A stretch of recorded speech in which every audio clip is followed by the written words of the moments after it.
திருமாவளவன் அவர்கள் எந்த இடத்துலயும் இந்த மக்களுக்கு இடஒதுக்கீடு கொடுக்க கூடாது, இல்ல அவங்களுக்கு தேவையில்லைன்னு சொல்லல. அவங்களுக்கு தேவையான இடஒதுக்கீடு கொடுங்கன்னு தான் சொல்லியிருக்காங்க. இதுக்கு முன்னாடி இருந்த அந்த அரசியல் சூழ்ச்சி எல்லாமே அன்புமணி அவர்களால் நடத்தப்பட்டது. அதான் சொல்றல, பிளவு அவர் எல்லா இடத்துலயுமே டிவைட் அண்ட் ரூல்ன்ற பாலிசியை தான் ஃபாலோ பண்ணாரு. அதை நாங்க ஃபாலோ பண்ண மாட்டோம். எல்லாமே சகோதர சமூகம். இன்னைக்குதான் கட்சி அனௌன்ஸ் பண்ணிருக்கோம். இதுக்கப்புறம் ஸ்டெப் பை ஸ்டெப்பா ஒன்னொன்னா நாங்க அறிமுகம் கூட்டம் முடிச்சதுக்கு அப்புறம் எல்லாரையும் போய் சந்திப்போம். அண்ணன் திருமாவளவன் அவர்களையும் போய் சந்திப்போம். சந்திச்சு எல்லாத்துக்குமே நாங்க இன்வைட் பண்ணுவோம். February 22 மாநில மாநாடு தர்மபுரியில போடுறதுக்கும் அன்னைக்கு எல்லா தலைவர்களும், அனைத்து சமுதாய தலைவர்களும், அனைத்து கட்சி தலைவர்களும் அழைப்போம்.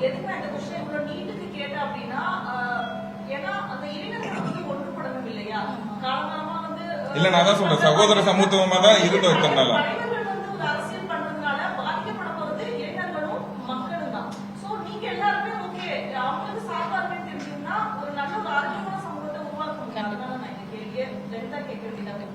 கண்டிப்பா கண்டிப்பா சார், நான் தான் சொல்றேன், சகோதர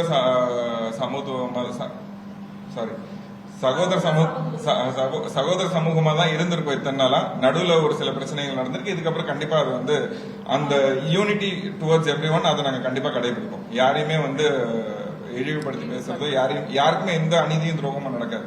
எல்லாரையும் ஒன்று திரட்டி மட்டும்தான் எங்களோட நோக்கம், முன்னேறி போக வேண்டிய நோக்கமா இருக்கு. வன்னியர் சமுதாயோட வளர்ச்சிக்காகவும் ஒற்றுமைக்காகவும் அனைத்து